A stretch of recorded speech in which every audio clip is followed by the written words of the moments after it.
इस बच्ची के इस जज्बे को मैं सलाम करता हूँ और अब आपके सामने एक वैसा ही नेता उपस्थित होने वाला है जैसा आप अपने अपने मुआशरे में देखते हैं, अपने आसपास देखते हैं। जैसे कि अगर नेता से आप पूछते हैं कि भैया रोजगार कब मिलेगा, तो जवाब आता है पाकिस्तान डूब रहा है, पाकिस्तान मर रहा है। फिर पूछिए कि हमारे बच्चे के लिए हॉस्पिटल कब बनाइएगा, तो बोलेंगे कि देखो हिंदू खतरे में है, मुसलमान खतरे में है। फिर अगर किसी चीज के लिए बोले कि एजुकेशन दो, तो फिर यही, फिर वो, फिर ये, फिर वो, ऐसा ही कुछ लगा के रखे रहते हैं। तो वैसे ही एक नेता आपके समक्ष उपस्थित हो रहे हैं।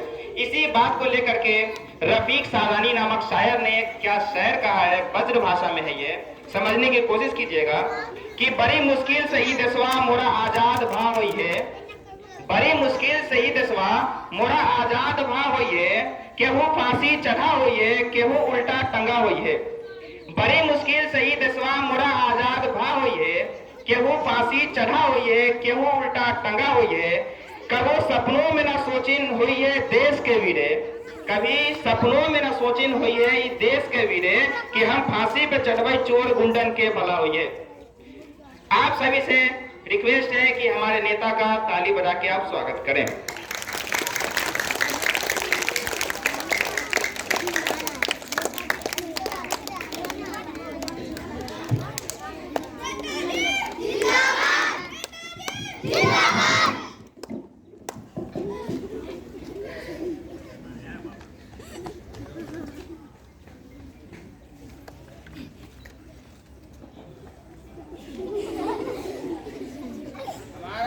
कैसा हो?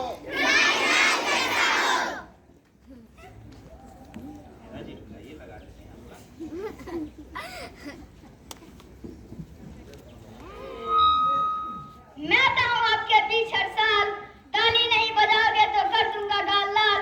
इतनी गर्मी में भी खींच लूंगा सबका खाल। इतनी दूर से आया हूँ अरे पूछो पूछो मेरा हाल। मैं हूँ आपका नेता और मेरा नाम है ढोराई लाल। हमारे देशवासियों, मित्रों, पीछे बैठ के ध्यान न देने वाले गांव वासियों, भाइयों एवं बहनों, मैं आपके बिहार विधानसभा मीनापुर क्षेत्र का सदस्य हूं और मेरा चुनाव चिन्ह गधा छाप है। अरे मैं नहीं हूं, मेरा चुनाव चिन्ह गधा छाप है। आप लोग मुझे बहुत गौर से देख रहे हैं, इसीलिए चलिए मैं आप लोगों को कुछ अच्छी बातें ही बता देता हूँ। जीवन में पहली बार सच बोलने जा रहा हूँ। हम जैसे नेताओं को तो सच बोलना शोभा नहीं देता, फिर भी बता देते हैं। क्या बोलूं क्या बोलूं क्या बोलूं। हाँ चलो, मैं आप लोगों को 2011 के जनगणना के बारे में कुछ जानकारी दे दूं, आप भी क्या याद रखेंगे। भारत की जनगणना 2011 भारत की 15वीं जनगणना थी जो 1 मई 2010 को आरंभ हुई और सितंबर 2011 को संपन्न हुआ। भारत में कुल राज्यों की संख्या 28 है और केंद्र शासित प्रदेशों की संख्या 8 है। कुल जिले 640 तथा शहरे 7,930 है और गांव 6,40,310 है। और भारत की आबादी विश्व की तुलना में 17.5% है। ये सब आप बुजुर्गों की कृपा है। अभी भारत में 1000 पुरुषों पर 940 महिला है। भारत का साक्षरता दर 74% है। भारत का सबसे पढ़ा लिखा राज्य केरल है जो 94% यानी 100 में से 94 लोग पढ़ा लिखा है। भारत का सबसे कम पढ़ा लिखा राज्य कौन होगा, कौन होगा? आप लोग बता सकते? हाँ, आप सही सोच रहे हैं। आप जिस धरती पर बैठे हैं ना ही धरती, बिहार। बिहार ही सबसे अनपढ़ की श्रेणी में आता है। यहाँ सिर्फ 73% लोग ही पढ़े लिखे हैं और उसमें से भी सबसे ज्यादा 10वीं पास वालों की संख्या है। और महिला शिक्षा के बारे में क्या बताएं, ये तो सिर्फ 53 ही महिला पढ़ी लिखी है। फिर भी हम चाय के दुकान पे बैठ के खैनी रगड़ते हुए कहते हैं इस साला नेतवा कुछ नहीं करता है। अरे खैनी रगड़ने वाले चचा, अगर आप लोग भी पढ़े लिखे होते तो बिजनेस करते, नौकरी करते, सरकार को टैक्स देते, तभी ना बिहार आगे बढ़ता। लेकिन नहीं, बगल में माउंट एवरेस्ट इंटरनेशनल स्कूल है। न खुदे पढ़ेंगे न अपने बच्चों को पढ़ाएंगे तो कैसे घर द्वार और बिहार आगे बढ़ी। एक बात याद रखिए, भले ही मैं ढोराई लाल उर्फ बकलोल लेता हूँ, लेकिन आपसे कहता हूँ, धन यदि गया ज्ञान कुछ,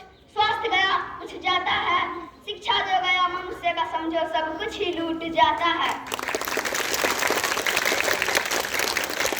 अभी बिहार में एक जातिगत जनगणना संपन्न हुआ है, जिसमें आप परिचित ही होंगे कि भारत की आबादी 13 करोड़ है।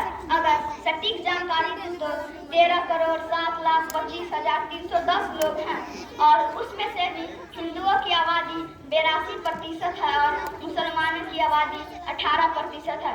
अगर जाति के अनुसार देखा जाए तो बिहार में सर्वाधिक जनसंख्या यादव समाज की है, जो 14% है, यानी 1,86,00,000 है। मुसलमान में सबसे बड़ी जाति शेख समाज है, जो 50 लाख है। बिहार में सबसे कम भास्कर समाज के लोग हैं, जो सिर्फ 37 ही है। अब हम जैसे नेताओं को तो पता चल ही गया है कि कौन समाज के लोग कहाँ रहते हैं। इसी समाज के हित के बारे में बोलकर वोट बटोरूंगा। अनपढ़ का पाठ लोगों का समझ में आए।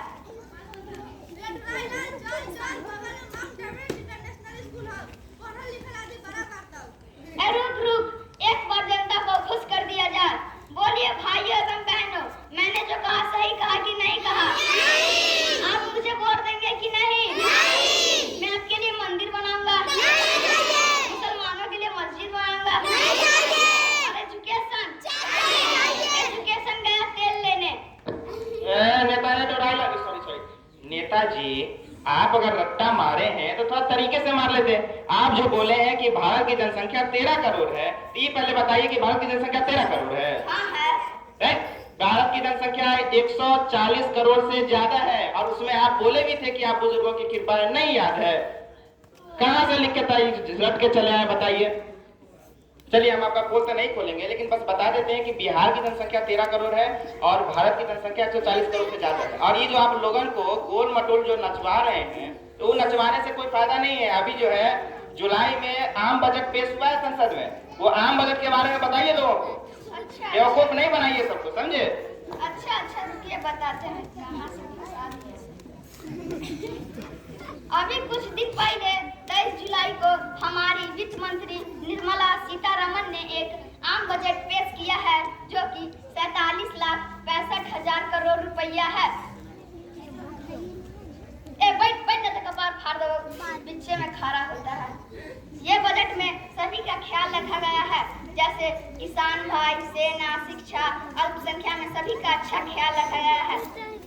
लोगों को क्या समझ में आया कि अमीर पानी और अडानी के लिए है।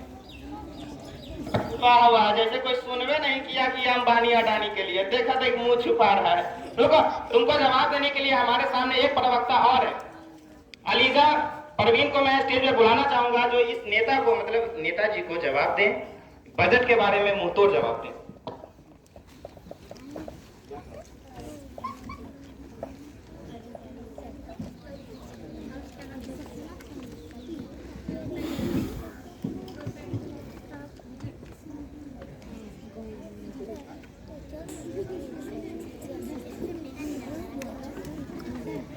सरफरोशी की तमन्ना अब हमारे दिल में है, देखना है जोर कितना बाजुए का दिल में है। कर मुल्क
ये चूरन धानी धानी भूल जाते, ये पूर्वा की रवानी भूल जाते। ये चूरन धानी धानी भूल जाते, ये पूर्वा की रवानी भूल जाते।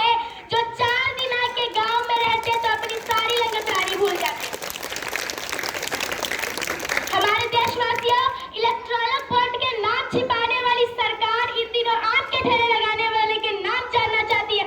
मुझे तो होटलों, ढाबों और आम के ठेलों पे नेम प्लेट लगाने वाले से पूछना है, क्या कभी खून की बोतल पे किसी इंसान का नाम लिखा हुआ देखा है? क्या कभी कोरोना के दौरान अपनी उखड़ती हुई सांसों के लिए ऑक्सीजन तलाशने वाले किसी इंसान से पूछा है, क्या तुम हिंदू हो या मुसलमान? लेकिन अब पूछा जा रहा है। अफसोस हमारे देश के प्रधानमंत्री ने कभी न टूटने वाली चुप्पी ओढ़ रखी हो।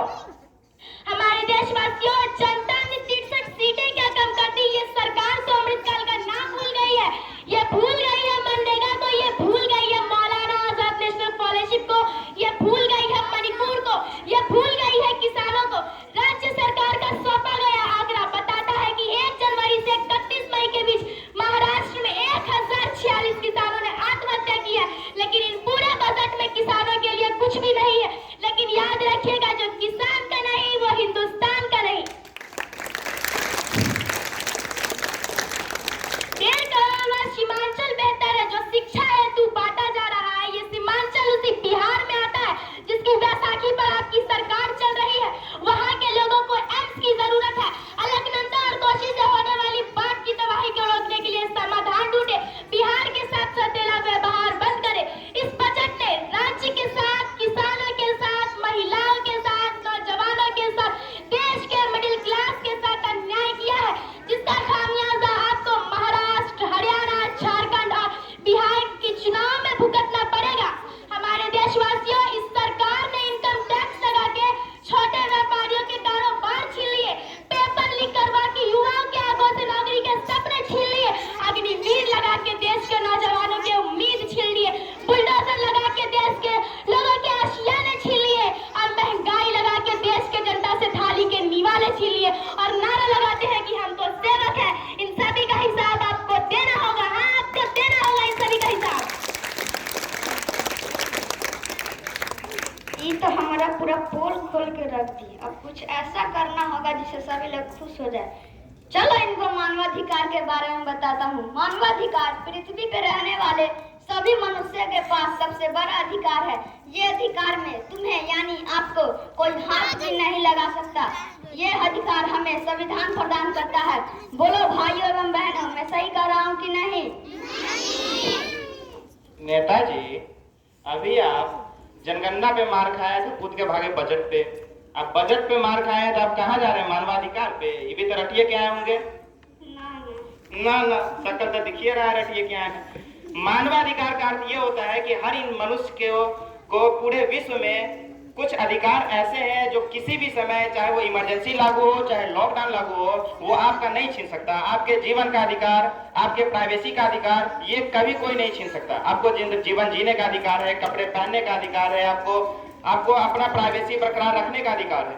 तो इसी को मानवाधिकार कहते हैं। और इसी अधिकार के कारण कई बार हमें या हमारे जो सेना है बॉर्डर पर, उनको बहुत ज्यादा नुकसान होता है। और वहां से जैसे कोई आतंकवादी अगर वहां से कोई फायर करता है, पहले सेना फायर नहीं कर सकती। दिक्कत ये हो जाता है क्योंकि यहाँ हमारे सेना का जो हाथ मानवाधिकार से बंधा हुआ है। पहले हमारी सेना गोली नहीं चला सकती जब तक के सामने से गोली न चले। इसी बात को लेकर के नेताजी को मुंह तोड़ जवाब देने के लिए मैं एक प्रवक्ता और बुलाना चाहूंगा। मैं अर्चना कुमारी को बुलाना चाहूंगा स्टेज पर। कृपया तालियों से स्वागत करें।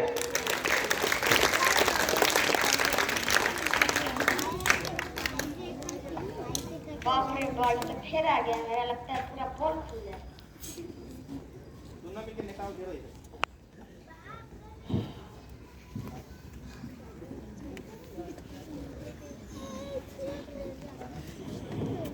देश मेरा जल रहा है, आग लगी है सीने में, भूखमरा सब व्यस्त है खून गरीब का पीने में। तो राम मंदिर या बाबरी का पक्ष नहीं मैं लाई हूँ, घायल भारत चीख रहा है, चीख सुनाने आई हूँ। परमादरणीय सभापति महोदय,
थैंक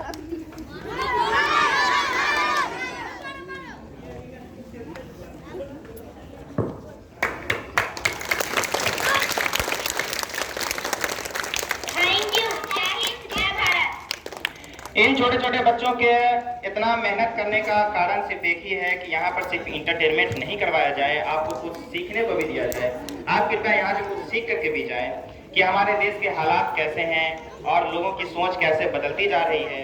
आप कृपया जब भी वोटिंग करें तो कृपया धर्म, जाति, ईटीसी से दूर होकर के करें और अपने बच्चों को देखें, अपने आप को देखें, रोजगार, हेल्थ, एजुकेशन, ईटीसी, इसी सब को देखकर अपना वोटिंग करें। जिस